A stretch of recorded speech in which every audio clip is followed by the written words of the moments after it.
एक दिन आचार्य ने उसे समीप बुलाया और सरल स्वर में पूछा, वत्स, यदि मैं तुम्हें एक आम दूं, फिर एक और आम दूं और फिर एक और आम दूं, तो बताओ तुम्हारे पास कितने आम होंगे? बालक कुछ क्षण भूमि को निहारता रहा, फिर उंगलियों पर गिनती की। 4। गुरुदेव। आचार्य के नेत्रों में प्रसन्नता नहीं थी। उन्हें लगा शायद शिष्य ने प्रश्न ठीक से नहीं समझा। उन्होंने पुनः कहा, ध्यान से सुनो वत्स। एक आम, फिर एक आम और फिर एक आम। कुल कितने?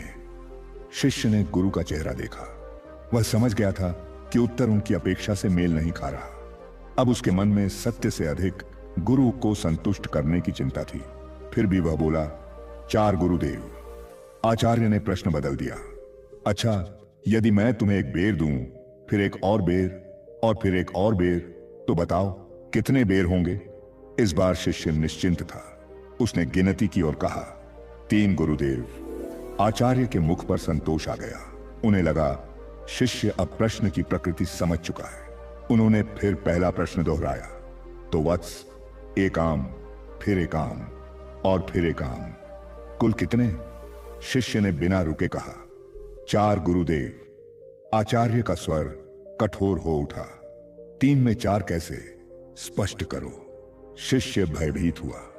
उसने शीश झुकाया और धीमे स्वर में बोला, गुरुदेव, मेरी पोटली में पहले से ही एक आम रखा हुआ है। क्षण भर के लिए पूरा गुरुकुल मौन हो गया। यदि यह कथा आपको यह सिखा रही है कि हर उत्तर के पीछे एक परिस्थिति छिपी होती है, तो इंस्पायर्ड वेज को सब्सक्राइब करें। यहां कहानियां सोच की दिशा बदलती हैं।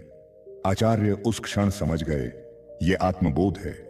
हर उत्तर गलत नहीं होता, पर हर दृष्टिपूर्ण भी नहीं होती। कई बार हम केवल